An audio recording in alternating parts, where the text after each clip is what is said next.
الشيطان الرجيم بسم الله الرحمن الرحيم ذلك الذي يبشر الله عباده الذين آمنوا وعملوا الصالحات قل لا أسألكم عليه أجرا إلا المودة في القربى ومن يقترف حسنة نزد له فيها حسنا إن الله غفور شكور أم يقولون افترى على الله كذبا فإن يشأ الله يختم على قلبك ويمحو الله الباطل ويحق الحق بكلماته إنه عليم بذات الصدور وهو الذي يقبل التوبة عن عباده ويعفو عن السيئات ويعلم ما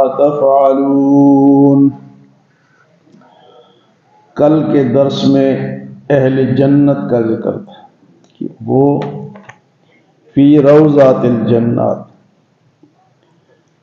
وہ جنت کے باغیچوں میں ہوں گے اور جو چاہیں گے اللہ ان کو عطا فرمائے گا۔ ذالک هو الفضل الکبیر، یہ بہت بڑی اللہ کی فضل ہے۔ اسی سلسلے میں اللہ پاک فرماتے کہ ذالک الذی یبشر اللہ عبادہ الذین آمنوا وعملوا الصالحات، یہی وہ خوشخبری ہے جو اللہ تعالیٰ ایمان والوں کو بتاتا ہے۔ ذالک الذی یبشر اللہ عبادہ الذین آمنوا وعملوا الصالحات، یعنی وہ جنت کی جو خوشخبری ہے وہ اللہ پاک بتاتا ہے ایمان والوں کو اور عمل صالح والوں کو۔ یہ خوشخبری ہے کہ جنت تمہیں اس طرح ملے گی۔ اور اس کے بعد جب یہ جنت کی خوشخبری، تبلیغ، باتیں حضور صلی اللہ علیہ وسلم نے سب کو سنا دی، پھر ساتھ یہ بھی کہا کہ بھئی مانتے کیوں نہیں ہو؟ قل لا اسألکم علیہ اجرا الا المودۃ فی القربى، میں تم سے کوئی پیسے تو نہیں مانگتا، کوئی اجر تو نہیں مانگتا، اللہ کے لیے بات کرتا ہوں۔ قل، آپ ان سے کہے لا اسألکم علیہ اجرا، بھئی تبلیغ بھی اور بغیر پیسے کی۔ تبلیغ کے معنی ہوتے ہیں خیر خواہی، فرمایا قل لا اسألکم علیہ اجرا،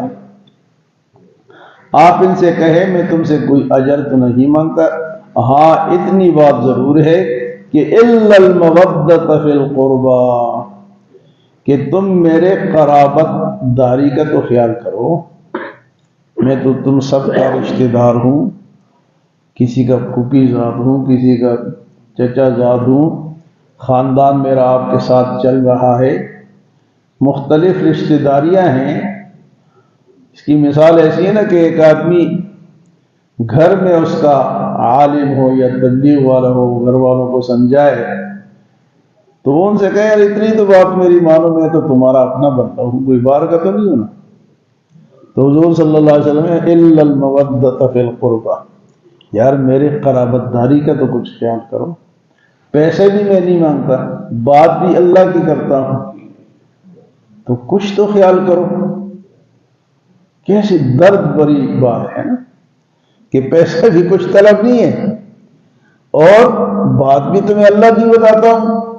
اگر اور کچھ نہیں ہے تو مجھے جواب تو اچھا دے دو، پہلے سوچو سمجھو، اگر میری بات غلط ہے تو نہ مانو، اور اگر تمہیں کوئی شبہ ہے تو اس کا سوال کرو، میں تمہیں بتاؤں گا کہ اس کا یہ جواب ہے۔ دین کے بارے میں بھی آج اگر کسی کو کوئی سوال ہو تو پوچھ لیتے ہیں۔ تو فرمایا کہ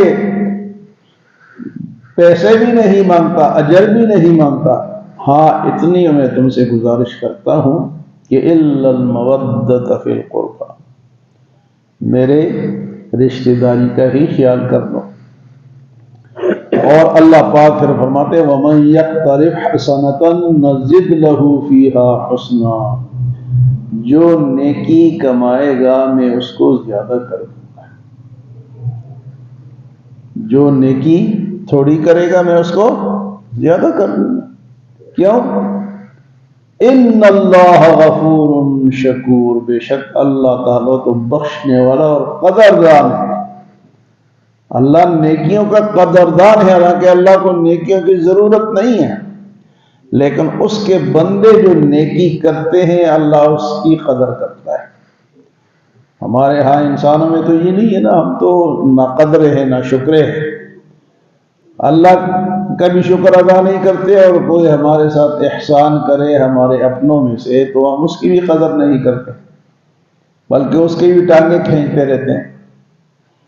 اللہ فرماتے ہیں وَمَن يَقْتَرِفْ حَسَنَةً، جو نیکی کمائے گا تھوڑی جو بھی کرے گا، نَزِدْ لَهُ فِيهَا حُسْنًا، اس نیکی کو میں زیادہ کر دوں گا۔ تو اللہ فرمایا کہ میں کیا ہوں، شکور غفور شکور، بخشنے والا اور قدردان۔ اللہ ایک دفعہ سبحان اللہ کہتے ہیں تو جنت میں درخت لگ جاتا ہے۔ تو یہ اللہ کیسی قدر کرتے ہیں، ہماری سبحان اللہ کی بھی قدر کرتے ہیں، الحمدللہ کی بھی قدر، نماز کی بھی قدر ہے، روزے کی بھی قدر ہے، یہ فضول نہیں ہے۔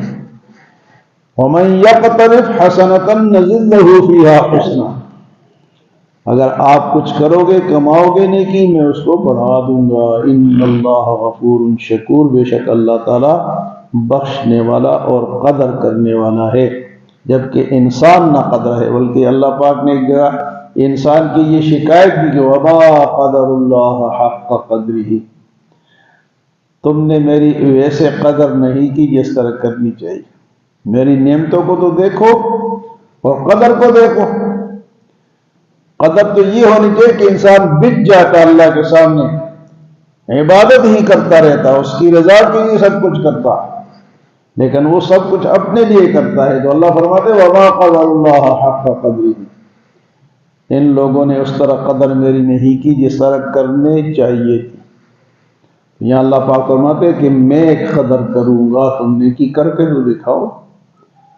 وَمَن يَقْتَرِفْ حَسَنَةً نَزِدْ لَهُ فِيهَا حُسْنًا إِنَّ اللَّهَ غَفُورٌ شَكُورٌ۔ اور پھر یہ کافروں کے ایک اور بات بھی تھی، أَمْ يَقُولُونَ افْتَرَىٰ عَلَى اللَّهِ كَذِبًا، یہ کافر کہتے ہیں کہ حضور صلی اللہ علیہ وسلم نے اللہ پہ جھوٹ باندھا ہے، یہ قرآن یہ دین اللہ کی طرف سے نہیں، جھوٹ اپنے طرف سے بنایا ہو۔ أَمْ يَقُولُونَ افْتَرَىٰ عَلَى اللَّهِ كَذِبًا، تو اس کا جواب اللہ پاک فرماتے ہیں فَإِن يَشَإِ اللَّهُ يَخْتِمْ عَلَىٰ قَلْبِكَ، اگر ایسی بات ہوتی تو اللہ آپ کے دل سے ہی یہ باتیں اٹھا دیتا۔ یہ جو آپ فرما رہے ہیں وحی کی باتیں جو لوگوں کو بتا رہے ہیں، اگر اللہ کی نہ ہوتی تو اللہ اس کو ختم ہی کر دیتا، آپ کے دل سے ہی اڑا دیتا اس کو۔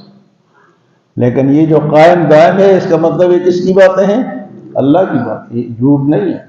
یہ کہتے ہیں نا کہ ان لوگوں حضور نے جھوٹ باندھ لیا، تو بھئی جھوٹ تو تب ہوتا نا کہ حضور کہیں جاتے، مکے سے جاتے یمن، شام یا ایران یا کسی اور فلسطین کسی اور علاقے میں جاتے، وہاں سیکھ کے آتے اور پھر آ کے لوگوں کو بتاتے۔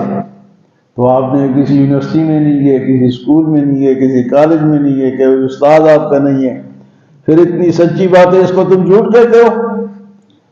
بھئی ایک آدمی جاتا ہے نا، باہر ملک جاتا ہے، وہاں سے آتا ہے تو کوئی سیکھ کی کوئی ہنر سیکھ کے آتا ہے، میں نے وہاں یہ سیکھا ہے، تو ٹھیک ہے جی اس نے وہاں سیکھ لیا، تو حضور صلی اللہ علیہ وسلم کو کیوں کہتے ہو کہ آپ نے سیکھ لیا؟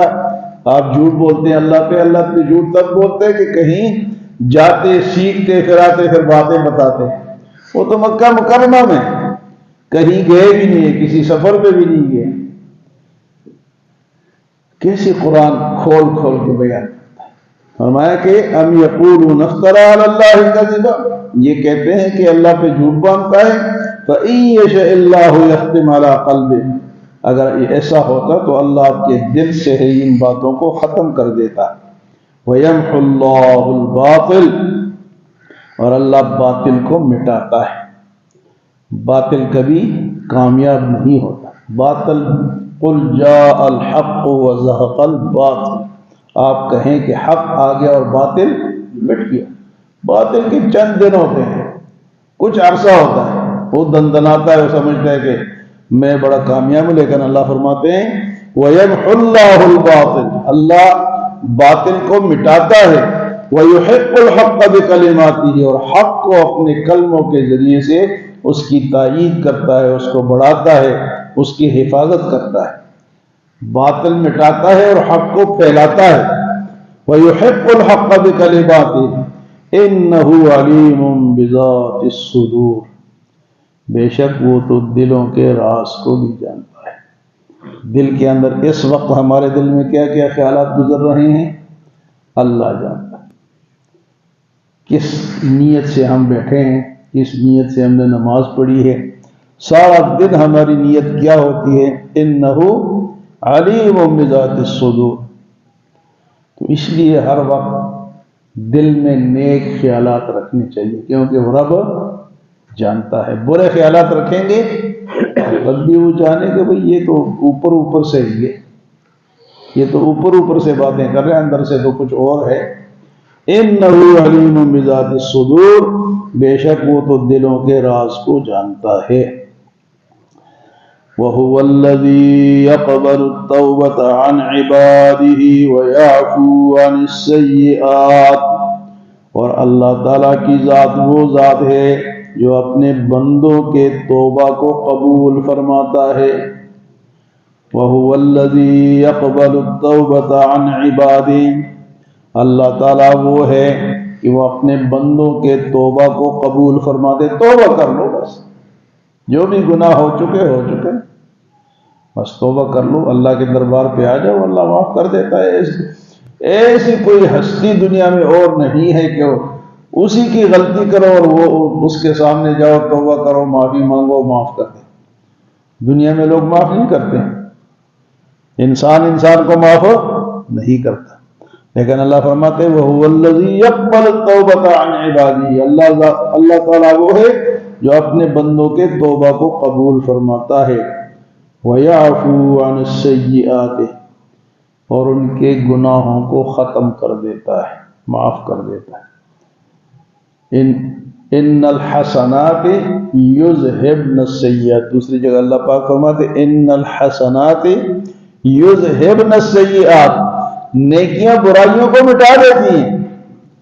انسان سے کوئی غلطی مسجد میں آیا، نیکی کی، اللہ نے وہ مٹا دی، نیکی کے ذریعے سے برائی مٹ گئی، لیکن کوئی نیکی کرے تو صحیح، اگر وہ برائیوں پہ برائی کرتا جاتا ہے تو پھر وہ کس طرح مٹے گی؟ تو اللہ پاک فرماتے ہیں کہ وَهُوَ الَّذِي يَقْبَلُ التَّوْبَةَ عَنْ عِبَادِهِ وَيَعْفُو عَنِ السَّيِّئَاتِ وَيَعْلَمُ مَا تَفْعَلُونَ، اور جو کچھ تم کرتے ہو اللہ اس کو جانتا ہے۔ اللہ ہمیں عمل اور سمجھ کی توفیق عطا فرمائے۔